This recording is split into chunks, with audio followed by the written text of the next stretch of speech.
Hello everyone, welcome back to subject venture. अब हम social study यानी आर्ट के ग्रुप के जितने भी पेडागॉजिकल सब्जेक्ट हैं उनसे रिलेटेड लास्ट ईयर के क्वेश्चन पेपर की सॉल्यूशन सीरीज को स्टार्ट कर रहे हैं। आपसे उम्मीद है आप इसे सीरियसली देखेंगे। लेटर ऑन मैं हर सब्जेक्ट से संबंधित ऑब्जेक्टिव क्वेश्चन और कुछ कॉन्सेप्ट्स आपको प्रोवाइड कराऊंगा, तो चैनल के साथ बने रहिएगा। आज बहुत समय न लेते हुए सोशल स्टडी के इस लास्ट ईयर के पेपर को मैं सॉल्व कर रहा हूं, ध्यान से देखिएगा। पहला क्वेश्चन है, पाठ योजना के प्रभावशाली और सरल बनाने के लिए निम्नलिखित में किसका प्रयोग करना चाहिए। तो किस चीज का प्रयोग करना चाहिए जिससे कि पाठ्य हमारा जो है वो इजी टू अंडरस्टैंड हो जाए। क्या हमें पाठ्य पुस्तक का प्रयोग करना चाहिए? नहीं करना चाहिए। क्या प्रश्न पूछने को प्रयोग करना है? नहीं, इससे भी नहीं।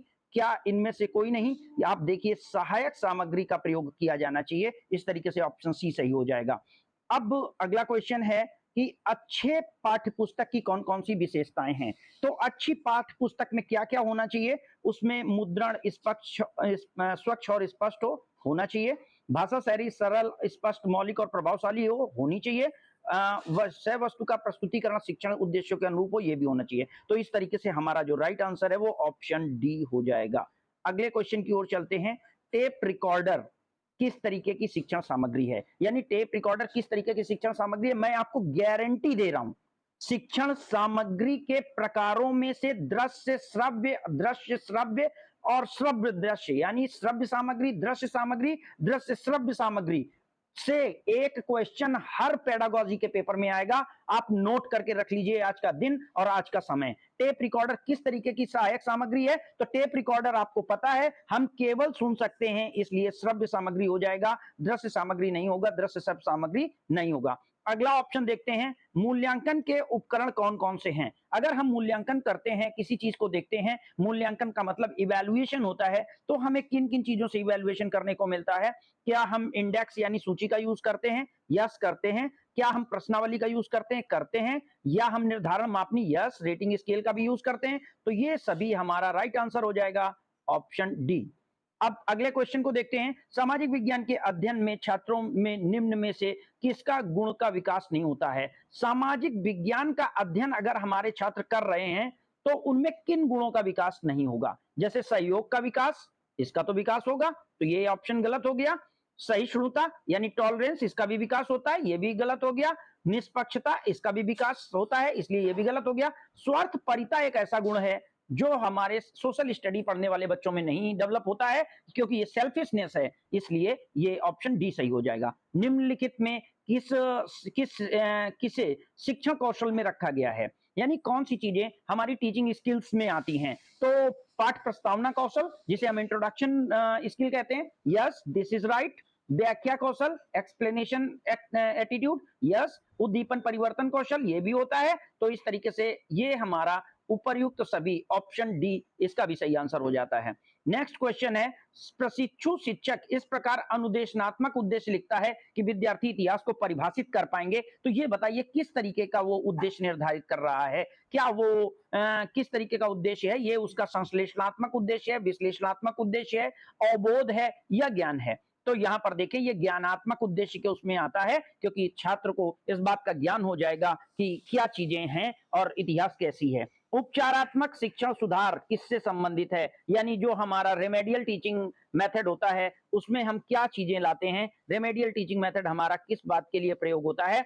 तो क्या स्कूल की छवि में सुधार होता है remedial teaching? No, remedial teaching से बच्चों के लिए डेवलपमेंट होता है, शिक्षार्थी के बेहतर अधिगम के लिए? नो, रेमेडियल टीचिंग पिछड़े बच्चों को आगे लाने के लिए होता है। तो शिक्षार्थी के बेहतर अधिगम और शिक्षक को अपने शिक्षण में सुधार के लिए इस बात की आवश्यकता है, इसलिए ऑप्शन सी सही हो जाएगा, और कोई भी ऑप्शन सही नहीं होगा। नेक्स्ट क्वेश्चन नंबर 9 है, MOOC, इसे हम मूक कहते हैं। मूक क्या चीज है? मूक का क्या मतलब है?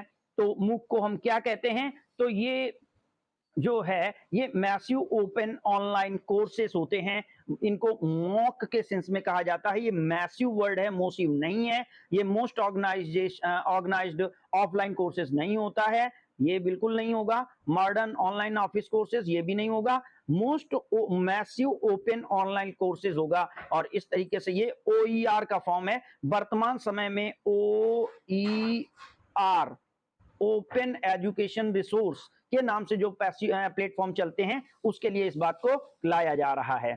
अगले क्वेश्चन को देखते हैं। अगला क्वेश्चन है, अधिगम की कठिनाइयों और कमियों का मापन करने के लिए कौन सा प्रशिक्षण उपयुक्त है, यानी which examination is suitable for student achievement and learning. तो वहां पर हम अगर देखें तो बुद्धि परीक्षण नहीं, हमें चूंकि बुद्धि परीक्षण बच्चों की कैपेबिलिटी और टैलेंट को नापने के लिए होता है, इसलिए ये ठीक नहीं है। उपलब्धि परीक्षण नो, ये बच्चों की डेवलपमेंट को लेकर के होता है, इसलिए ये नहीं होगा। निदानात्मक परीक्षण यस, डायग्नोस्टिक जो है जिसे कि हम निदानात्मक परीक्षण कहते हैं, जिसे हम उपचारात्मक शिक्षण करने के लिए तय करते हैं, इस तरीके से निदानात्मक परीक्षण इसका जो कह सकते हैं राइट आंसर होगा। अगला क्वेश्चन देखते हैं, परीक्षण जो व्यक्ति को किसी एक या अधिक क्षेत्रों में उसकी विशेषताओं और कमियों को व्यक्त करने के लिए बनाया जाता है, यानी एक स्टूडेंट की जो प्रॉब्लम्स हैं उनको फेस आउट करने के लिए जो परीक्षण किया जाता है वो कौन सा होता है, ऊपर वाले ही आंसर से मिलता जुलता ये है, और इस तरीके से निदानात्मक परीक्षण इसका भी आंसर सही हो जाएगा। अब बात आती है एनसीईआरटी, जो कि national council for educational research and training जिसे कहते हैं, इसका मुख्यालय कहाँ है, तो ये बात आपको नहीं भूलनी है, एनसीईआरटी का मुख्यालय न्यू दिल्ली में है, ऑप्शन ए सही हो जाएगा। यदि छात्र पढ़ाई में ध्यान केंद्रित नहीं करता है तो उसे क्या किया जाना चाहिए, क्या उसे प्रिंसिपल के पास भेज दें, ये एजुकेशनल एप्टीट्यूड का क्वेश्चन है, प्रिंसिपल के पास भेज दें नहीं, क्योंकि अगर वो एक बार पनिश हो जाएगा तो बच्चा कभी आपकी बात नहीं मानेगा, उसे एक अच्छे छात्र का उदाहरण देकर प्रोत्साहित किया जाना चाहिए, ये ऑप्शन सही हो सकता है, लेकिन जरा बाकी के भी देख लें, उसे होमवर्क करने के लिए कहा जाना चाहिए, अगर बच्चा इतना अच्छा होता तो परेशान क्यों होता, ये ऑप्शन सही नहीं है। उसे स्कूल से निकाल देना चाहिए, बिल्कुल आप नहीं कर सकते एनईपी के तहत, क्योंकि राइट ऑफ एजुकेशन अब बच्चे का प्राथमिक अधिकार है, और इसलिए ऑप्शन बी, उसे एक अच्छा एग्जाम्पल देकर प्रेरित करने की बात आएगी, वो सही हो जाएगा। ज्ञान बोध के पश्चात कौन सा उद्देश्य आता है, अगर बच्चा जो बात करते हैं जहां पर कि बच्चा पूरी तरीके से किसी चीज को समझ चुका है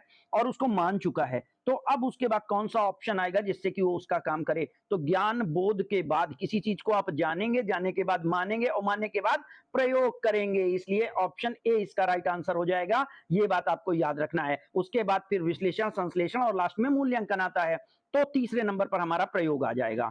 अब उसके बाद बात करते हैं कि एक सामाजिक विज्ञान शिक्षक महासागरों, महाद्वीपों के बारे में पढ़ाना चाहता है, तो उसे किस प्रकार के मानचित्र का प्रयोग करना चाहिए, यानी कौन सा मानचित्र ऐसा होगा जो सामाजिक विज्ञान के शिक्षण को महासागरों और यहाँ पे महाद्वीपों के बारे में बताएगा, तो जो भौतिकता को लेकर के आएगा। अब चूंकि भारत की बात थोड़ी ना है, ये वो विश्व की बात कर रहा है, तो भारत भौतिकी खत्म, भारत राजनीतिक खत्म, अब विश्व राजनीतिक हो नहीं सकता, क्योंकि हमें फिजिकल फीचर्स देखने हैं, इसलिए ऑप्शन ए राइट आंसर होगा। अखबार अभी हाल ही में अफगानिस्तान में आए भूकंप के पीड़ितों के साक्षात्कार की रिपोर्ट प्रस्तुत करता है, यह रिपोर्ट किस तरीके के उद्देश्यों में आएगी या किस तरीके के स्रोत में आएगी, तो चूंकि ये रिपोर्ट जो है ये एक न्यूज़पेपर के द्वारा प्रकाशित हो चुकी की जा रही है, और इसका प्रकाशन अब तक नहीं हुआ है, डेटा पूरी तरीके से लिया गया है, ठीक है ना, डेटा पूरी तरीके से लिया गया है, इसलिए ये प्राथमिक स्रोत में आएगा, ऑप्शन ए इसका राइट आंसर होगा।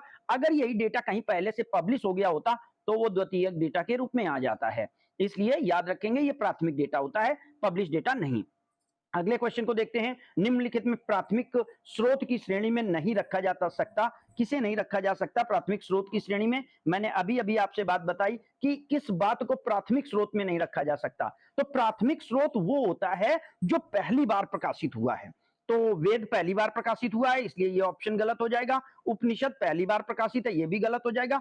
सरकारी दस्तावेज पहली बार प्रकाशित होते हैं, ये भी गलत हो जाएंगे। उपनिषद पर टीका पहले से प्रकाशित बुक पर जब हम अपनी टिप्पणी करते हैं तो ये बात आती है, वो उसे हम द्वितीयक स्रोत मानते हैं, इसलिए प्राथमिक स्रोत नहीं होगा।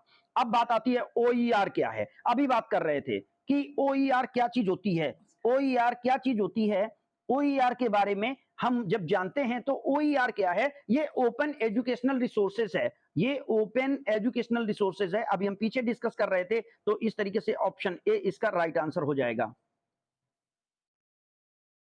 तो बढ़ते हैं अगले क्वेश्चन की ओर, सामाजिक विज्ञान के अध्ययन में ग्लोब का प्रयोग क्यों आवश्यक है, तो किस बात को समझाने के लिए हम ग्लोब का प्रयोग करते हैं, तो ग्लोब एक मॉडल के रूप में है जो हमें सारी चीजें ऊंचाई, लंबाई, चौड़ाई का ज्ञान कराता है, तो इसलिए दिन रात के प्रत्यय को समझाने के लिए यस ये हो सकता है। पृथ्वी के आकार को बताने के लिए, यस हो सकता है। स्थल और जल का अनुपात बताने हेतु, हाँ ये भी किया जा सकता है, क्योंकि प्रैक्टिकली बच्चे देख रहे होंगे इस तरीके से। उपर्युक्त सभी इसका राइट आंसर हो जाएगा, ऑप्शन डी सही करेंगे। नेक्स्ट है, एक प्रशिक्षु शिक्षक अनुदेशनात्मक उद्देश्य लिखता है कि विद्यार्थी लोकतंत्र का अर्थ समझ पाने के योग्य हो पाएंगे, यानी समझाने के योग्य हो पाएंगे। देखिए समझने के योग्य नहीं कह रहा है, विद्यार्थी लोकतंत्र का अर्थ समझाने के योग्य हो पाएंगे। तो यहां पर आपको क्या लगता है कि ये विद्यार्थी के पास कौन सा कौशल उसे विकसित किया गया है? तो उसको अवबोध हो चुका है, वो बच्चा जान चुका है कि लोकतंत्र क्या होता है।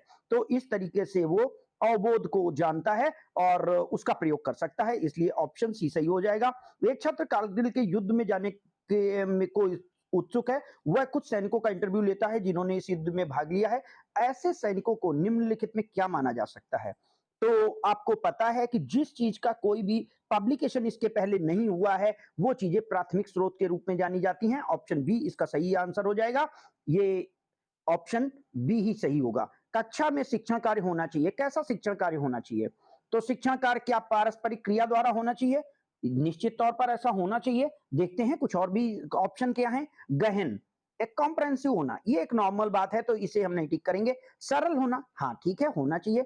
एक पक्षी, ये तो बिल्कुल नहीं हो सकता, तो एक पक्षी हो नहीं सकता। उपर्युक्त सभी है नहीं, लेकिन प्रजातांत्रिक विधि में हमें बच्चों को भी एक्टिव रखना है, इसलिए ऑप्शन ए पारस्परिक क्रिया द्वारा इसका राइट आंसर होगा। अगला क्वेश्चन है, शिक्षण कौशलों के विकास एवं सुधार की प्रविधि है, स्ट्रेटजी है, टीचिंग मेथड नहीं। यानी टीचिंग स्किल डेवलपमेंट के लिए हमें कौन सी स्ट्रेटजी फॉलो करनी चाहिए?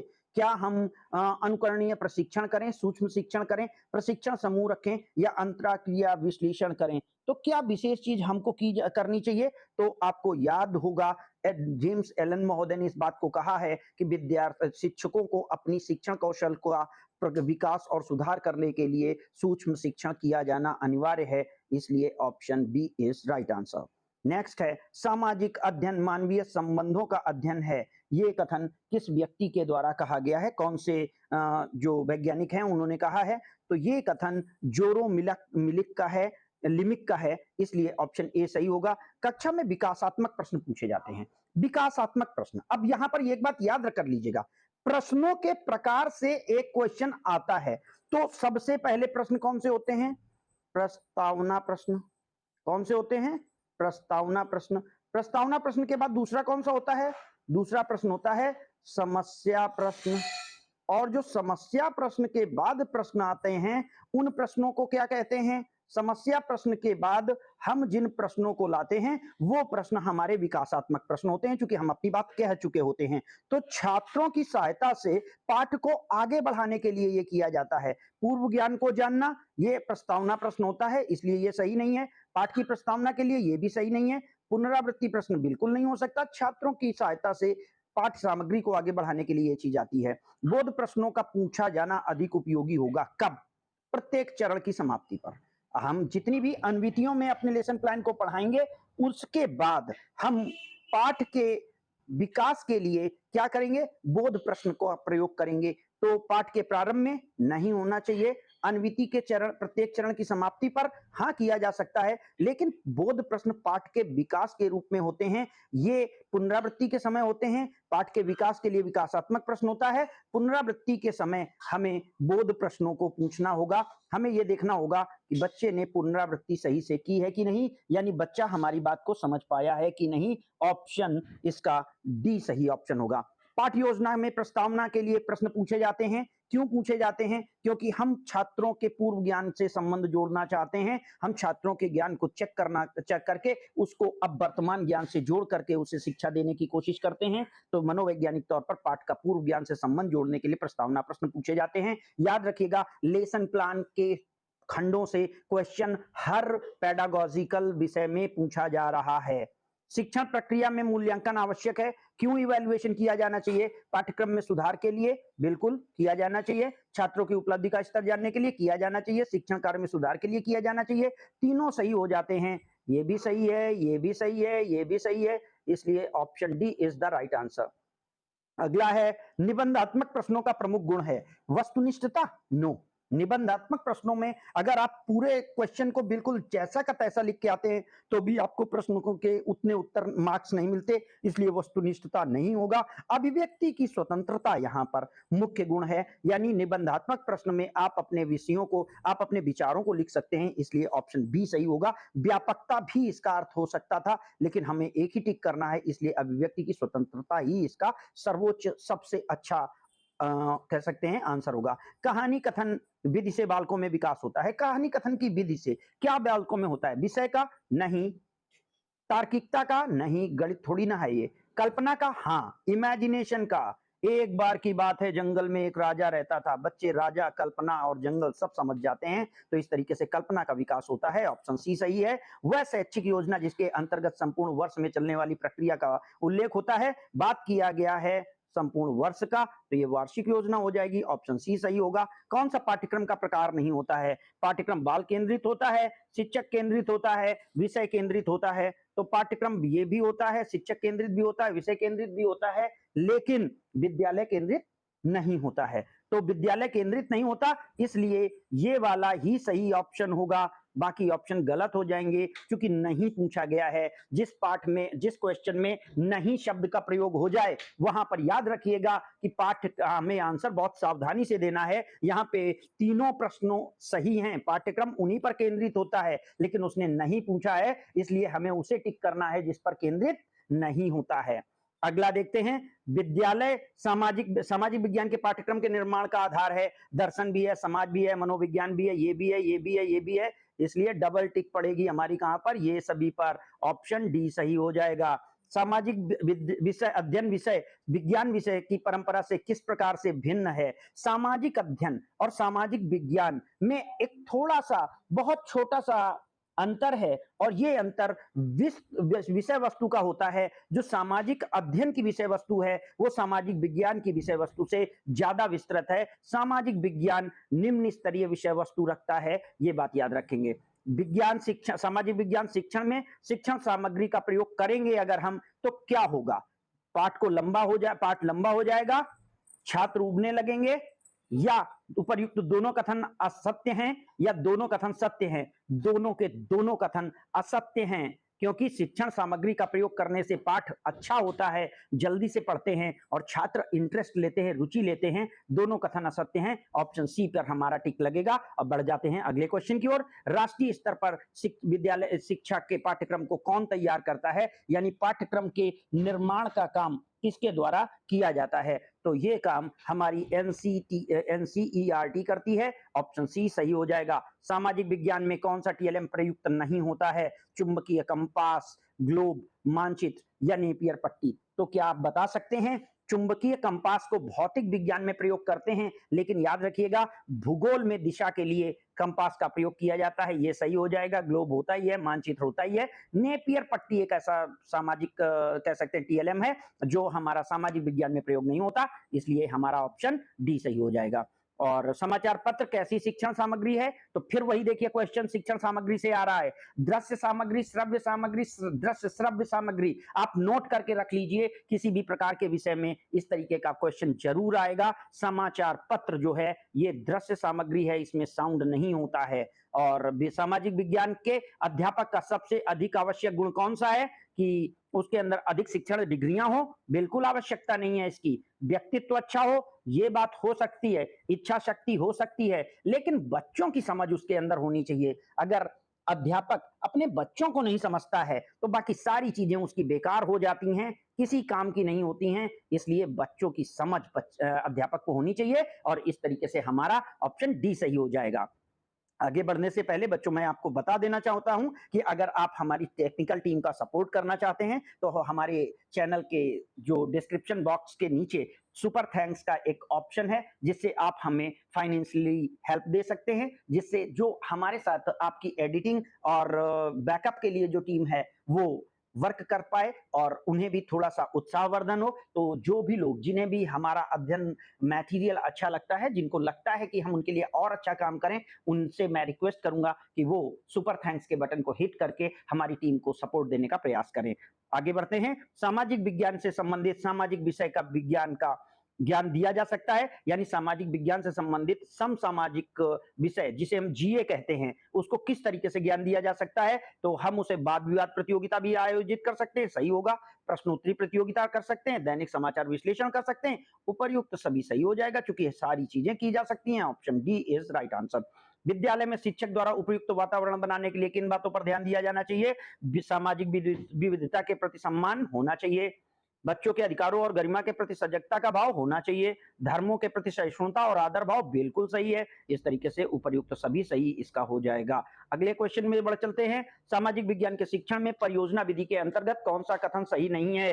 तो देखते हैं, उपयोगितावादी दृष्टिकोण से प्रेरित है यह शिक्षार्थियों को खोजी बना देती है, और इसके बाद जो सी ऑप्शन है, यह पूर्ण रूपेण एक शिक्षक केंद्रित विधि है और यह स्वनिर्देशित क्रियाकलापों द्वारा अधिगम को मानती है। तो शिक्षण परियोजना विधि जो होती है, अगर उससे देखें तो शिक्षण परियोजना विधि एक प्रोजेक्ट मेथड है, ये शिक्षक केंद्रित नहीं होती है, इसलिए ऑप्शन सी हमारा सही हो जाएगा। अगले क्वेश्चन को देखते हैं, कौन सी शिक्षण विधि करके सीखने पर बल देती है? तो आपको पता है, कहानी विधि और व्याख्यान विधि, ये दोनों की दोनों विधियां हमारी केंद्रीय शिक्षक केंद्रित विधियां हो जाती हैं, लेकिन परियोजना विधि जो प्रोजेक्ट मेथड है, उसमें बच्चा लर्निंग बाय डूइंग सीखता है, इसलिए परियोजना विधि इसका सही उत्तर हो जाएगा। सूक्ष्म शिक्षण के उद्देश्य हैं, क्या उद्देश्य हैं सूक्ष्म शिक्षण के? सूक्ष्म शिक्षण उसी लेसन प्लानिंग, माइक्रो टीचिंग को कहते हैं, जो कि लेसन प्लान आप बच्चों को पढ़ाने के लिए बनाते हैं, इसलिए सूक्ष्म शिक्षण में नए कौशलों का विकास होता है। यस। टीचर प्रशिक्षु को शिक्षण में विश्वास करने के योग्य बनाना, बिल्कुल सही है।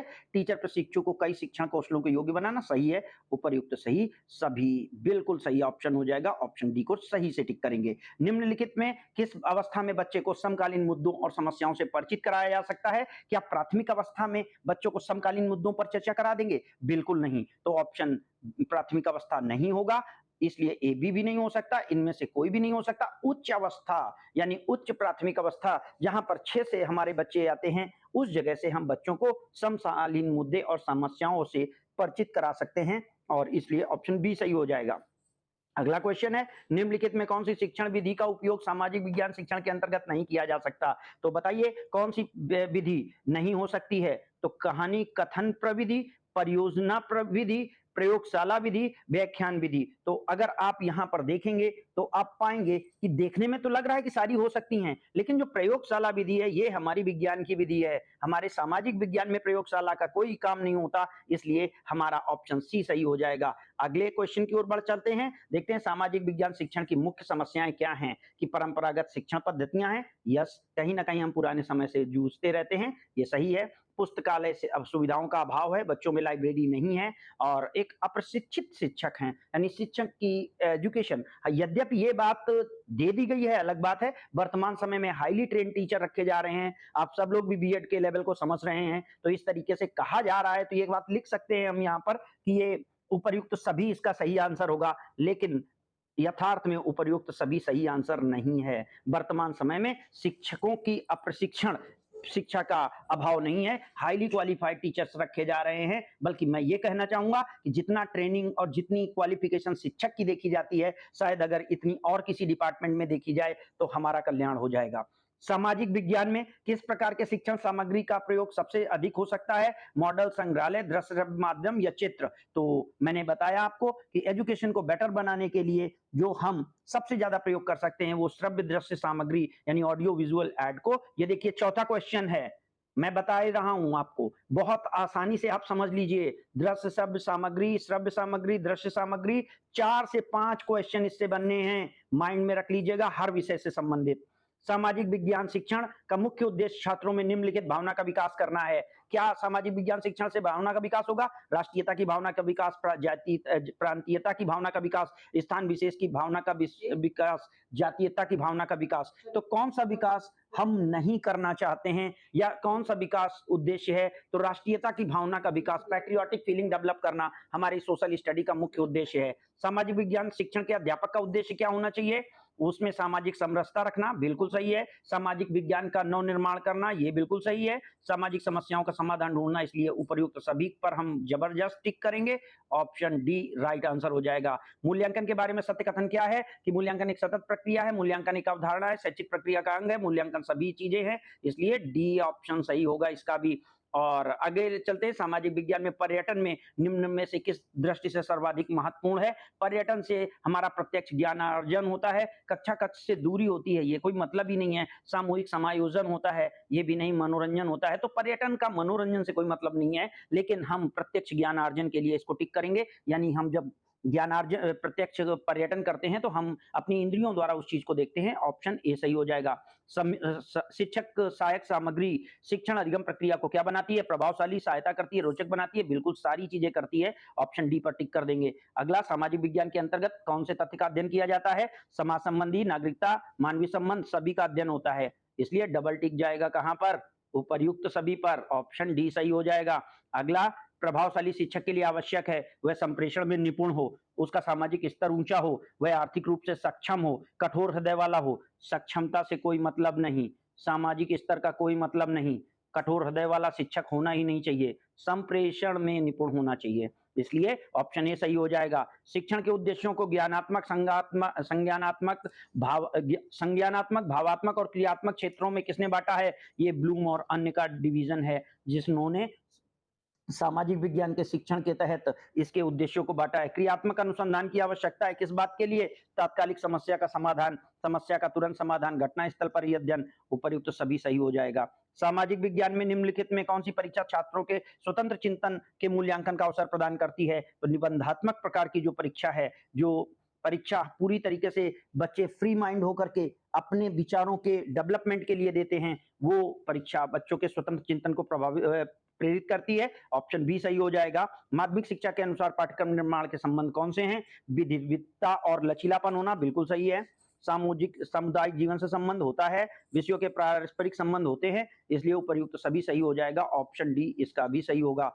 नेक्स्ट है, क्रियात्मक अनुसंधान का जनक किसे माना जाता है? तो एस.एम. कोरे महोदय को इस क्रियात्मक अनुसंधान का जनक कहा जाता है, इसलिए ऑप्शन ए सही हो जाएगा।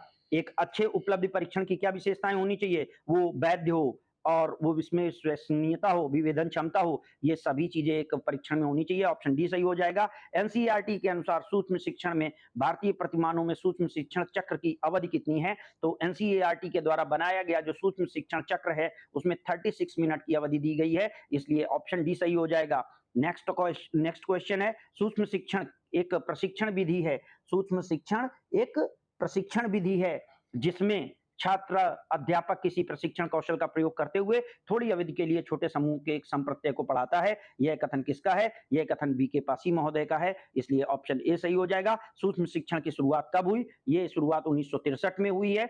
सूक्ष्म शिक्षण का प्रारंभ कहाँ किया गया है? तो सूक्ष्म शिक्षण के प्रारंभ के लिए अगर आपको पता हो, आप जानते हो, तो ये संयुक्त राज्य अमेरिका के स्टैनफोर्ड विश्वविद्यालय में प्रोफेसर एलन के द्वारा 1963 में शुरू हुआ है, इसलिए याद रखेंगे सूक्ष्म शिक्षण में ये 4 चीजें आपके हर विषय के लिए इंपॉर्टेंट हैं कि इसकी स्थापना जो की है वो एलन ने की है। सूक्ष्म शिक्षण 1963 में शुरू हुआ है, संयुक्त राज्य अमेरिका से शुरू हुआ है और स्टैनफोर्ड विश्वविद्यालय में प्रोफेसर एलन एक अध्यापक के तौर पर थे।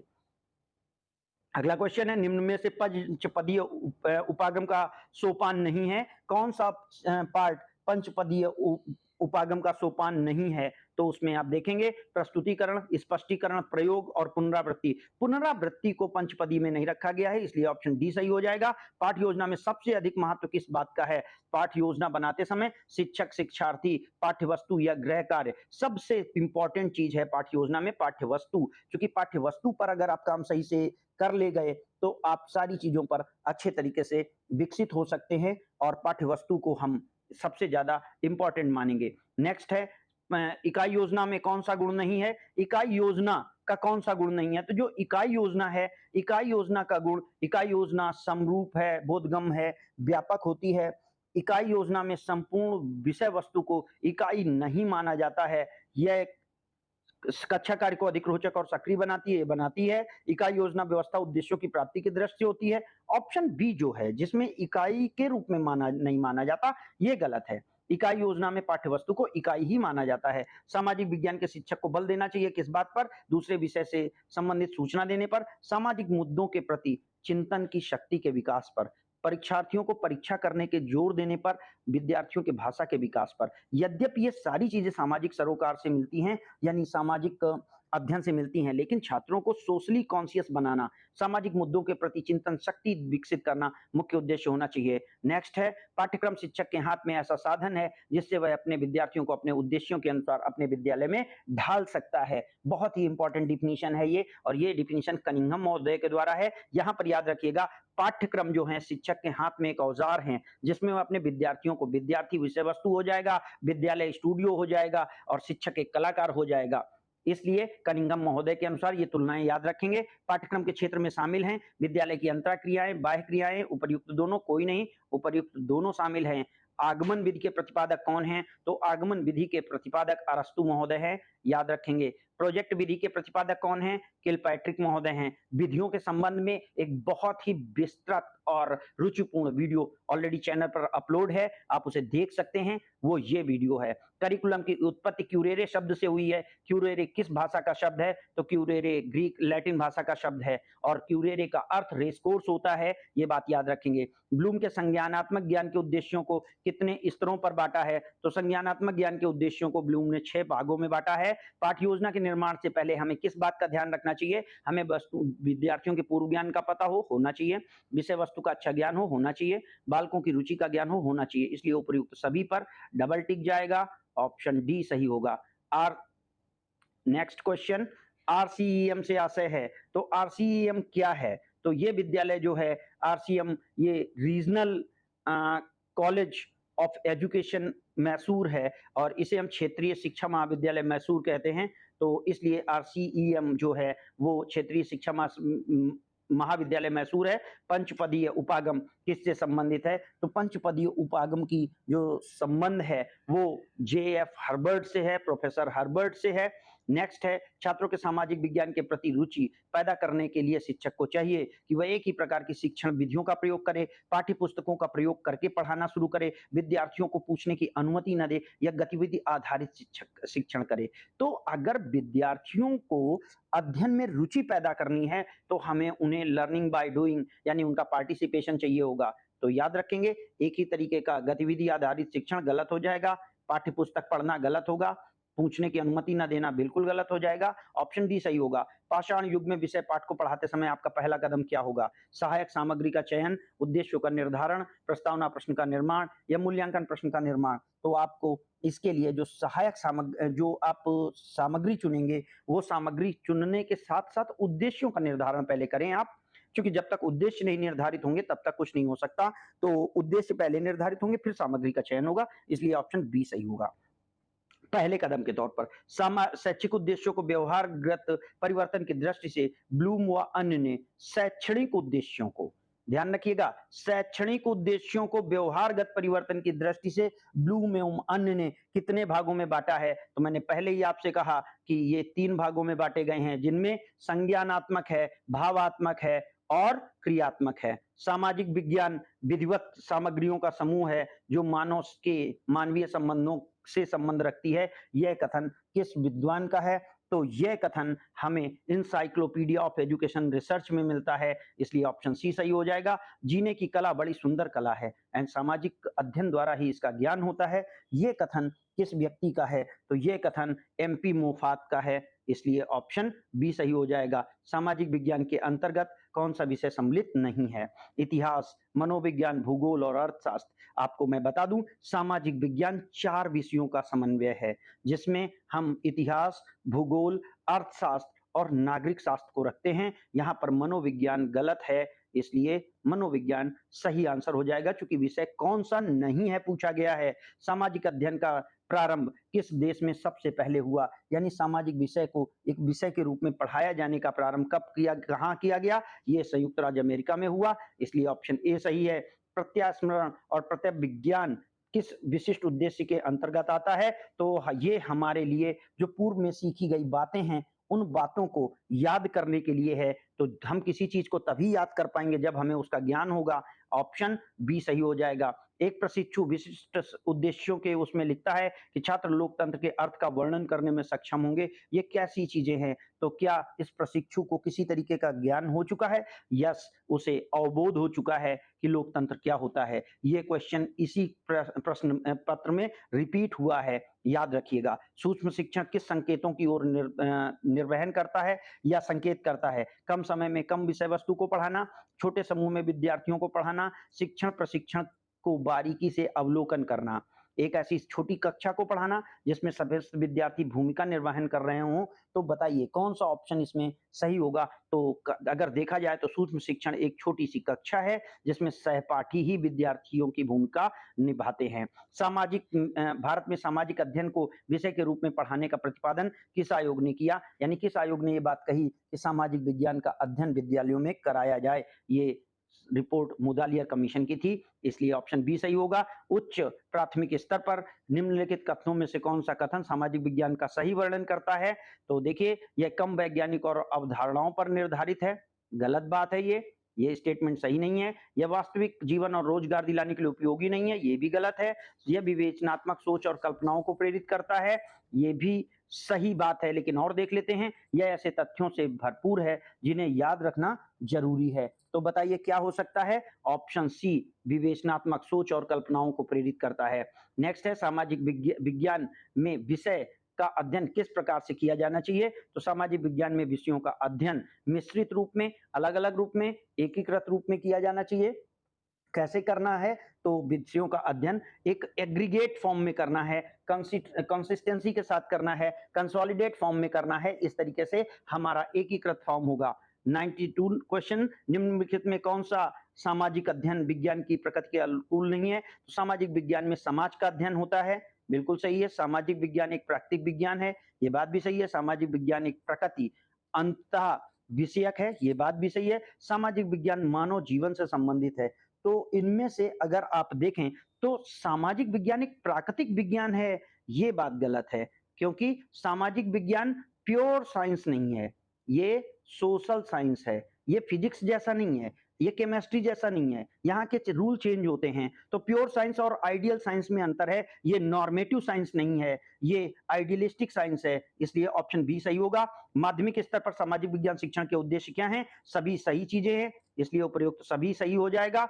सामाजिक अध्ययन वह विषय है जो मानव को रहन सहन और ढंग मूलक आवश्यकताओं को पूरा करता है और आवश्यकताओं की पूर्ति में संलग्न रहता है और बच्चों को विकास के लिए बताता है जिनका वे ज्ञान प्राप्त करते हैं। तो ये कथन किसका है? ये कथन भी इंसाइक्लोपीडिया ऑफ एजुकेशन रिसर्च का है। अगला क्वेश्चन, सामाजिक विज्ञान की आवश्यकता है। क्यों आवश्यकता है सामाजिक विज्ञान की? तकनीकी विकास के लिए, सामाजिक विज्ञान की बढ़ती लोकप्रियता हेतु, प्रभावशाली नागरिकता के विकास हेतु। तो प्रभावशाली नागरिकता के विकास हेतु सामाजिक विज्ञान की आवश्यकता है, इसलिए ऑप्शन सी इसका राइट आंसर हो जाएगा।